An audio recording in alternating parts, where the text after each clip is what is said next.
पश्चिम बंगाल के फाल्टा सीट पर फिर से मतदान हुआ है। ईवीएम में बीजेपी के चुनाव चिन्ह को टेप से चिपकाने का ये मामला सामने आया। ये बड़ी खबर आपको बता दें, जहां पश्चिम बंगाल के फाल्टा में फिर से मतदान की प्रक्रिया हुई है, वहीं ईवीएम में बीजेपी के चुनाव चिन्ह को टेप से चिपकाने का ये मामला सामने आया है। बीजेपी ने चुनाव आयोग से हस्तक्षेप की मांग की थी।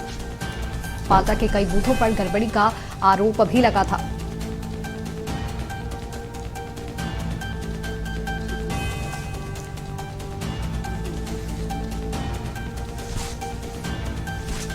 तो ये बड़ी खबर आपको बता रहे हैं, जहां पर 21 मई को फाल्टा के 285 मतदान केंद्रों पर फिर से मतदान होगा। 24 मई को फाल्टा के वोटों की गिनती होगी। 2 मई को भी 2 विधानसभा के 15 बूथों पर दोबारा मतदान हुआ था।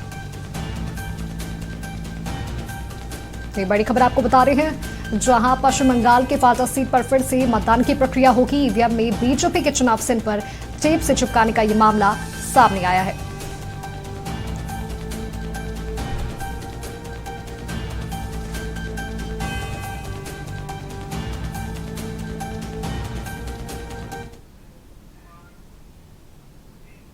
और इसी बीच बंगाल में मतगणना से पहले आसनसोल में हड़कंप की खबर सामने आ रही है। यह बड़ी खबर आपको बता दें, पश्चिम बंगाल से, जहां मतगणना से पहले आसनसोल में हड़कंप की खबर सामने आ रही है। Asansol engineering college strong room के पास संदिग्ध लिफाफा मिला है। यह बड़ी खबर आपको बता दें इस वक्त की, जहां पर आसनसोल में हड़कंप मचा है।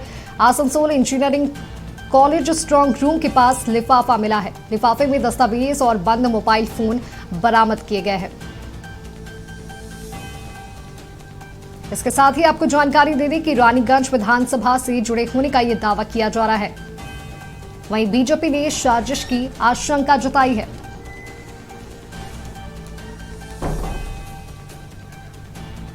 ये बड़ी खबर आपको बता दें, जहां पश्चिम बंगाल में मतगणना से पहले आसनसोल में हड़कंप देखने को मिल रहा है। बीजेपी ने साजिश की आशंका जताई है। टीएमसी ने मामले की पुलिस से शिकायत भी की है।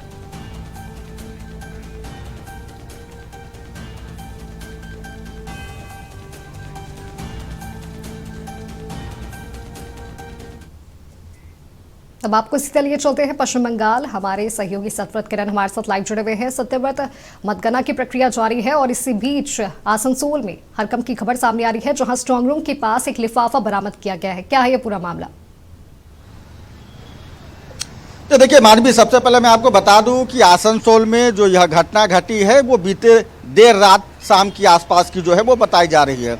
दरअसल आसनसोल में इंजीनियरिंग कॉलेज को जो है वो मतगणना केंद्र बनाया गया है और वहां से एक लिफाफा मिला है। उस लिफाफा पर रानीगंज विधानसभा से संबंधित कुछ दस्तावेज हैं और एक ब्रांड न्यू यानी कि नया जो है वो एंड्रॉयड फ़ोन मिला है। वैसे में लगातार यह आरोप लगाए जा रहे हैं कि मतगणना केंद्र में गड़बड़ी धांधली करने की जो है वो कोशिश की जा रही है। बीजेपी ने यह दावा किया है कि उस लिफाफे को, बंद लिफाफा जिसके अंदर मोबाइल फ़ोन और चुनाव से संबंधित रानीगंज विधानसभा से संबंधित कुछ दस्तावेज थे, वो बीजेपी ने जो है वो पाया है। वैसे में बीजेपी लगातार यह आरोप टीएमसी पर लगा रहा है कि टीएमसी इस मोबाइल फोन के माध्यम से मतगणना केंद्र के अंदर गड़बड़ी करने की कोशिश कर रहा था। वहीं दूसरी तरफ आप देखिए, टीएमसी ने भी यह दावा किया है कि इसमें टीएमसी का कोई रोल नहीं है, बल्कि खुद टीएमसी ने इस पूरे मामले की, घटना की जानकारी पुलिस को दी है। लिखित जो है वो शिकायत दर्ज कराया है। फिलहाल इस मामले को बढ़ता देख बीजेपी ने लगातार आसनसोल के उस मतदान केंद्र के बाहर हंगामा किया, यह दावा किया कि टीएमसी लगातार गड़बड़ी कर रही है। आप देखिए, एक तरफ पश्चिम बंगाल में चुनाव के दौरान, मतगणना के दौरान हिंसा, गड़बड़ी की घटनाएं पूर्व में काफ़ी हद तक घट चुकी है, लेकिन इस बार इलेक्शन कमीशन ऑफ इंडिया यह चाहता है कि शांतिपूर्वक तरीके से निष्पक्ष मतदान जो कि कराया गया, छिटपुट घटनाओं को अगर छोड़ दें। और आज का दिन बेहद महत्वपूर्ण, जहां 293 विधानसभा सीटों के लिए मतगणना की प्रक्रिया अब से थोड़ी देर बाद 8 बजे शुरू होगी।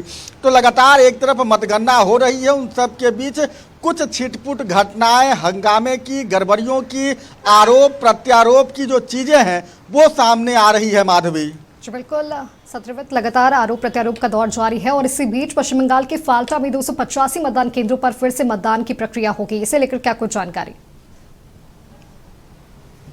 तो देखिए बिल्कुल सही कहा आपने। आप सोचिए कि आज 294 विधानसभा सीटों के लिए मतगणना होनी थी। जी। आपको पता है कि 29 तारीख को भी पाल्टा में जो है वो विधानसभा की जो है वो मतदान की प्रक्रिया हुई, लेकिन उस दौरान जिस तरह की गड़बड़ी की खबरें लगातार आ रही थी। आपको याद होगा माधवी, 29 तारीख का वो दिन जब फाल्टा के विधानसभा के कुछ बूथों से ईवीएम में जो है वो छेड़छाड़ का मामला सामने आया था।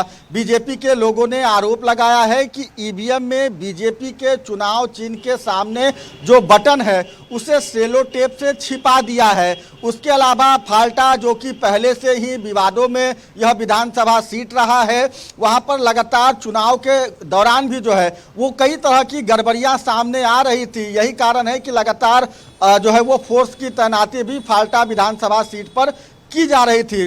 लेकिन चुनाव आयोग ने अब यह निर्णय लिया है कि फाल्टा विधानसभा का चुनाव एक बार फिर से होगा और उसके लिए 21 मई का जो तारीख है वो मुकर्रर किया गया है। जब 21 मई को फाल्टा विधानसभा सीट के करीब 285 मतदान केंद्रों पर मतदान हो जाएंगे तो 24 मई को उसका परिणाम यानी कि काउंटिंग होना है। आपको पता है फाल्टा जो कि बेहद चर्चित सीट रहा है, जहां से टीएमसी के जहांगीर खान जो है वो उम्मीदवार हैं। आपको याद होगा वो वायरल वीडियो जो कि उत्तर प्रदेश के इनकाउंटर स्पेशलिस्ट, उत्तर प्रदेश के पुलिस अधिकारी अजय पाल शर्मा जो कि वायरल वीडियो में आपको दिखे थे, किस तरह से जहांगीर खान के परिवार वालों को यह बताया था गड़बड़ी न हो। बावजूद देखिए कि चुनाव आयोग के लाख कोशिशों के बाद फाल्टा विधानसभा सीट पर जिस तरह से गड़बड़ी ईवीएम के साथ छेड़छाड़ का मामला सामने आया, यही कारण है कि इलेक्शन कमीशन ऑफ इंडिया को यह निर्णय लेना पड़ा कि फाल्टा में एक बार फिर से विधानसभा के चुनाव होंगे। 21 मई को करीब 285 मतदान केंद्रों पर चुनाव होगा और 24 तारीख को इसकी घोषणा यानी कि गिनती की जाएगी। यानी आज की अगर बात करें तो आज 293 विधानसभा सीटों के लिए ही मतगणना की प्रक्रिया चल रही है। माधवी जी बिल्कुल सत्रवत, तमाम जानकारियों के लिए आपका बहुत बहुत धन्यवाद। तो आपको बता दें पश्चिम बंगाल के फाल्टा सीट पर फिर से मतदान हो गया, वहीं 21 मई को फिर से 285 सीटों पर वोट डाले जाएंगे। फिलहाल इस बुलेटिन में इतना ही, मुझे दीजिए इजाजत, नमस्कार।